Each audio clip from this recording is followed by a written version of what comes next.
5 minutos con la Divina Comedia. Capítulo 1 del Purgatorio. Dolce color, d'oriental zafiro. Canto 1 del Purgatorio. Dedicado a mi madre amada, Alicia Bordones Garrido. En este capítulo abordaremos el concepto de purgatorio, el nuevo tono de la comedia El cielo del sur, el encuentro con Catón y el rito de purificación por el agua que recibió Dante. ¿Qué es el purgatorio?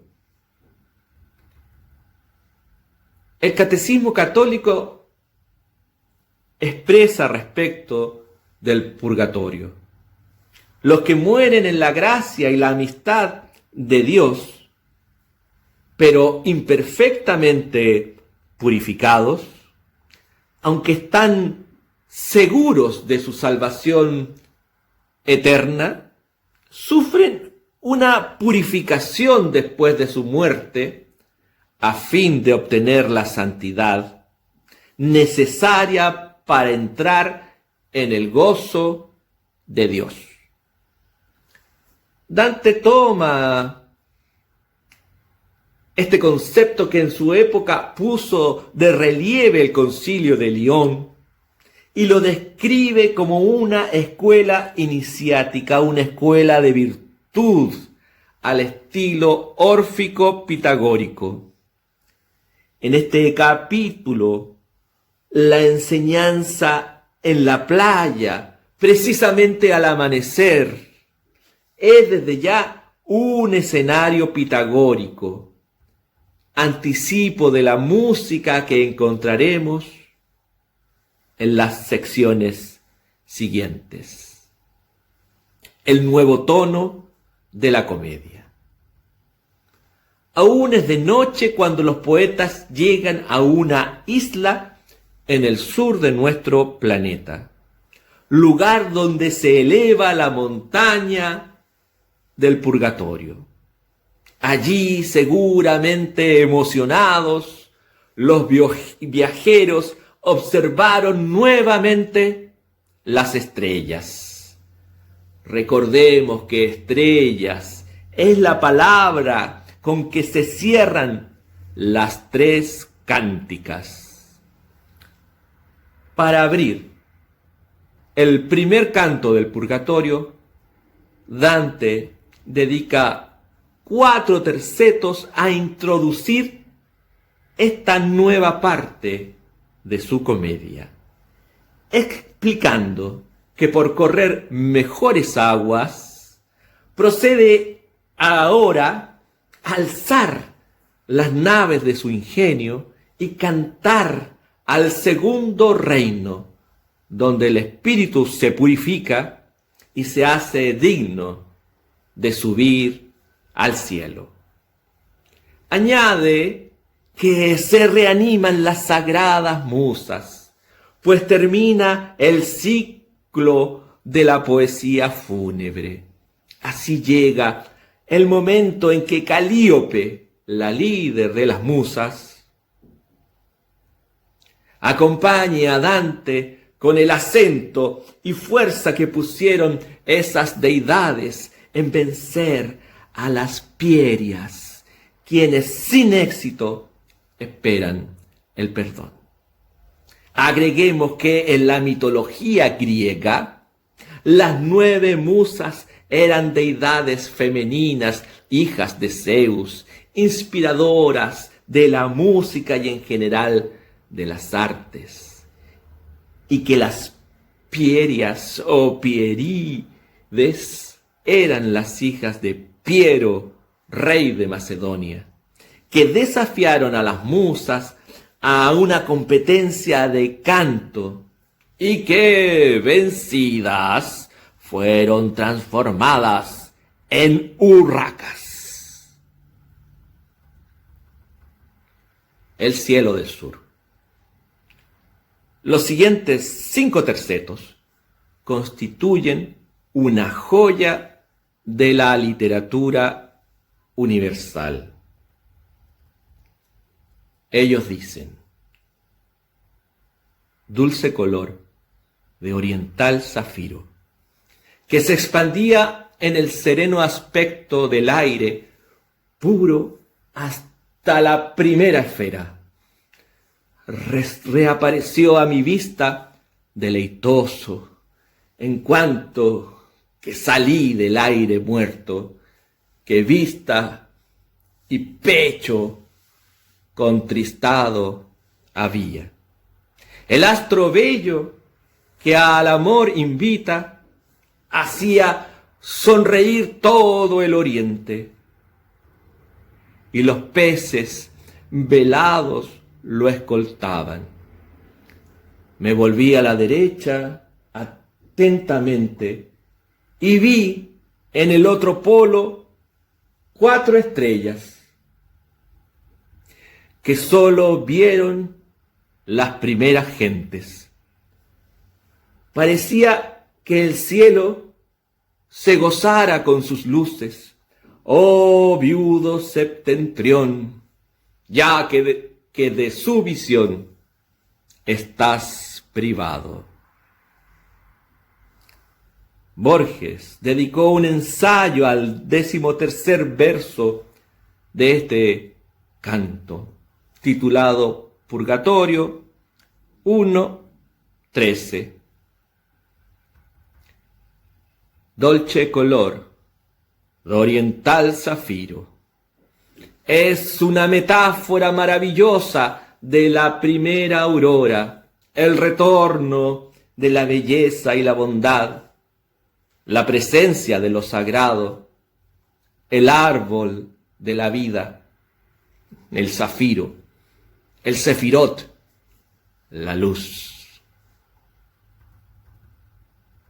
Es notable como Dante recoge la tradición hebrea de la Cábala y la incorpora con sutil belleza en este punto fundamental de su obra. Más adelante el florentino nos habla de la luna, descrita como la primera esfera, del planeta Venus, el lucero del amanecer, y atrás de ese astro matutino del amor menciona la constelación de Piscis, velada en ese momento. ¿Qué simboliza la constelación de Piscis velada?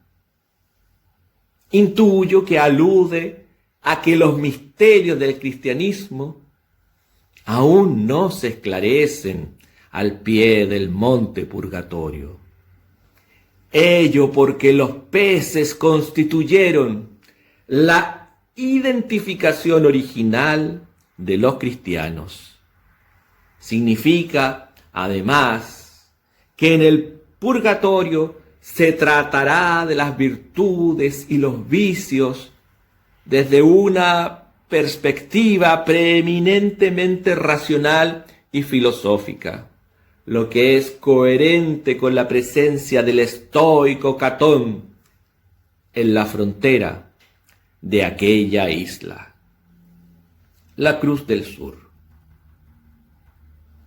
Dante describe las 4 estrellas que admiraron las primeras gentes que habitaron el paraíso en la cima del purgatorio.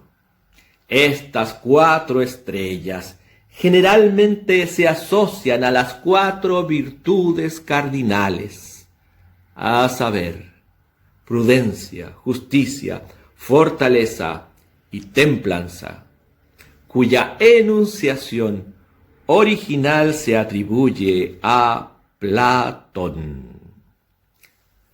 Se lamenta Dante de la gente del hemisferio norte, el septentrión, sitio al que le falta esa maravilla. Si simplemente intuyó el toscano la presencia de la Cruz del Sur en estos cielos australes, o si contaba con información de vikingos, templarios u otros navegantes, es un misterio que tal vez nunca resolvamos. Giro hacia la diestra. Sin poner demasiado énfasis en ello, Dante menciona que se volvió a su derecha, marcando una diferencia con sus giros en el infierno, que eran hacia la izquierda. En la estructura de la comedia, para descender hacia el interior, se gira hacia lo inconsciente y las emociones en su estado natural, hacia el lado inconsciente, el lado de la izquierda. Ahora, para ascender, se gira hacia la derecha, la conciencia, la razón, el dominio de la luz sobre la conducta. Catón. Si al descender al infierno encontramos en primer término a Caronte, el barquero, en esta isla del purgatorio, el primer espíritu que recibe a los poetas es el de Catón el joven, también llamado Catón de Útica, quien, sacado del limbo por Jesús en su paso por el infierno, fue elevado hasta las orillas de la isla como censor, ya no de gobernantes, sino que de almas. Dante, que ha culminado su cántica infernal, resaltando el castigo a los asesinos de Julio César, el primer emperador romano, matiza ahora su posición y destaca el espíritu de Catón de Útica, senador conservador, defensor de la probidad y de las instituciones republicanas. Catón, al igual que buena parte de la élite romana, estaba imbuido del estoicismo, escuela filosófica fundada por Zenón de Sitio en el 301 a.C. La doctrina estoica se basa en el dominio y control de los hechos, cosas y pasiones que perturban la vida, valiéndose de la valentía, la razón y el carácter personal. Su objetivo era alcanzar la felicidad y la sabiduría prescindiendo de los bienes materiales. En 9 versos, Dante describe a Catón como un anciano solar, pese a que murió con solo 48 años. Vi junto a mí a un anciano solitario, digno al verle de tanta reverencia, que más no debe a un padre su hijo. Llevaba larga barba mezclada de canas, lo mismo que sus cabellos, que caían sobre el pecho en 2 mechones. Los rayos de las 4 luces santas llenaban tanto su rostro de luz que le veía como al sol de frente. Catón quedó muy sorprendido al observarlos y los interrogó sospechando que habían escapado de la muerte eterna, quebrantando las leyes del infierno. Virgilio ordenó a Dante con señas y miradas que inclinara las rodillas y los ojos en señal de arrepentimiento, y respondió a Catón: por mí no vengo. Una dama bajó del cielo y me rogó que ayudara a éste con mi compañía. Virgilio le explicó a Catón que no se han infringido las leyes, porque Dante aún no muere y viaja con autorización celestial, primero por el infierno y ahora busca conocer a los espíritus que se purifican bajo la potestad de Catón. El mantuano resalta que Dante busca la libertad, que tan querida fue por Catón, que eligió la muerte antes que someterse al poder de Julio César. En cuanto a sí mismo, Virgilio explica que acompaña a Dante en el viaje con la misión de salvarlo y que proviene del limbo, donde está Marcia, la segunda cónyuge de Catón. Cerrando su discurso, el autor de la Eneida pide acceso a los 7 reinos del purgatorio, que corresponden a los 7 pecados capitales, y afirma que reportará de Catón cosas dignas de ser nombradas. Catón recuerda lo grato que fue compartir con Marcia, pero añade que ya no le interesa, a causa de la ley a la que quedó sujeto cuando salió del mundo.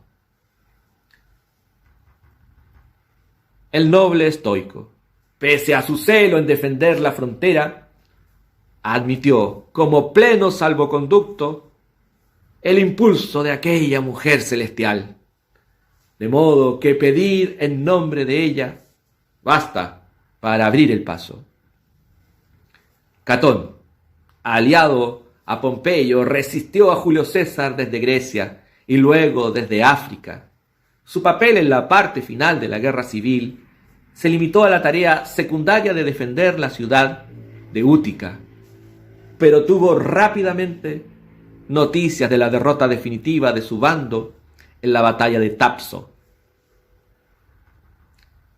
El senador es descrito con barba y mechones, debido a que se negó a afeitarse y a cortarse el pelo desde el comienzo de la guerra civil. Pues bien, enterado de la derrota final, se retiró a sus aposentos a leer el libro Fedón, una obra filosófica sobre la inmortalidad del alma escrita por Platón. Y sin abandonar la lectura, se clavó su espada en el estómago. No obstante, Catón sobrevivió a la grave herida, pues en contra de su voluntad un médico le limpió y vendó a tiempo. Pero en cuanto volvieron a dejarle solo, se abrió las vendas y los puntos, y empezó a arrancarse las entrañas con sus propias manos. Volviendo a Marcia, queda un sabor de inequidad respecto a ella, la segunda y devota cónyuge de Catón, quien en vida se divorció de ella para prestarla en matrimonio a su amigo Quinto Hortensio Órtalo, y muerto Quinto, la recuperó como consorte. En efecto, ni siquiera en el limbo pudieron estar juntos, ya que Jesús rescató del limbo únicamente a Catón y no a Marcia. Tal vez esto tenga que ver con una cierta concepción de la unión matrimonial, que al fin y al cabo es sólo hasta que se produzca la muerte. Quizás es un signo de que nuestro espíritu, tras su muerte, busca una unión distinta, la unión con la luz divina, la purificación por el agua. Concedida la autorización, Catón ordenó a Virgilio que purificara a Dante, diciendo: «Puedes marchar, mas haz que éste se ciña con un delgado junco y lave el rostro, y que se limpie toda la inmundicia, porque no es conveniente que, cubierto de niebla alguna, vaya hasta el primero de los ministros ya del paraíso. En todo el derredor de aquella islita, allí donde las olas combaten, crecen los juncos sobre el blanco limo. Ninguna planta que tuviera fronda o que dura se hiciera viviría, pues no soportaría sus embates. Luego, no regreséis por este sitio.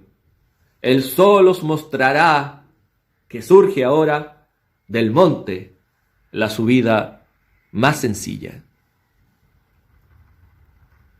Él desapareció y me levanté, sin hablar, acercándome a mi guía, dirigiéndole entonces la mirada.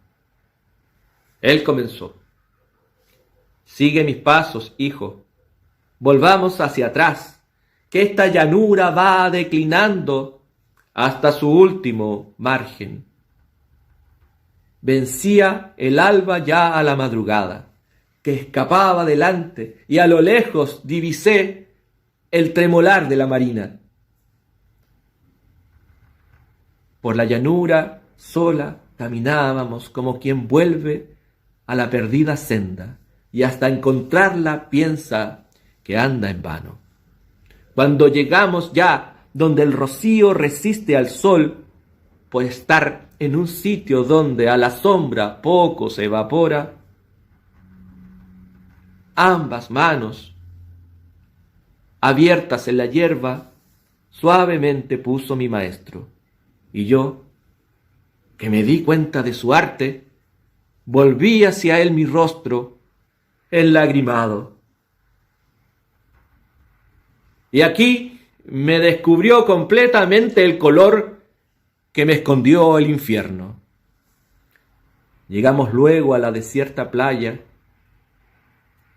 que nunca vio navegar sobre sus aguas hombre que de volver tuviera experiencia. Me ciñó, como el otro había dicho: ¡oh maravilla! Pues cuando él cortó la humilde planta, volvió a nacer otra. De donde la arrancó súbitamente. Me deja atónito este pasaje. La fuerza de esta purificación tras el paso por los dominios de la muerte, empleando esa agua solar impregnada de vida, el rocío. Evidentemente es un punto que enlaza con el bautismo practicado por Juan, con la purificación en los ritos iniciáticos, con la limpieza corporal que se exige al ingresar a una mezquita y con antiguas tradiciones de sumergirse en los ríos de la India.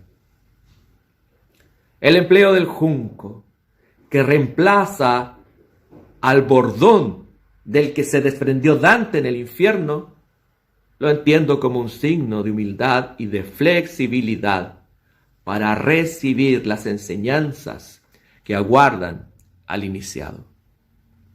Percibo el agua como expresión de vida y sabiduría, que íntimamente conectada al sol y al reino vegetal, gracias al rocío, alude a una sabiduría elevada y fundamental. El resurgimiento del junco, al igual que ese regreso lento de la rosa, anticipa la enseñanza principal del purgatorio, el renacer a una nueva y mejor vida.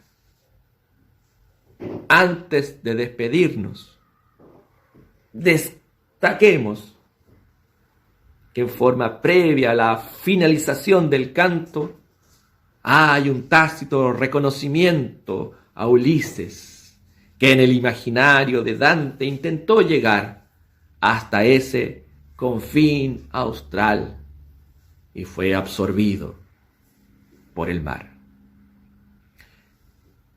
En el próximo capítulo es inminente la llegada de un ángel.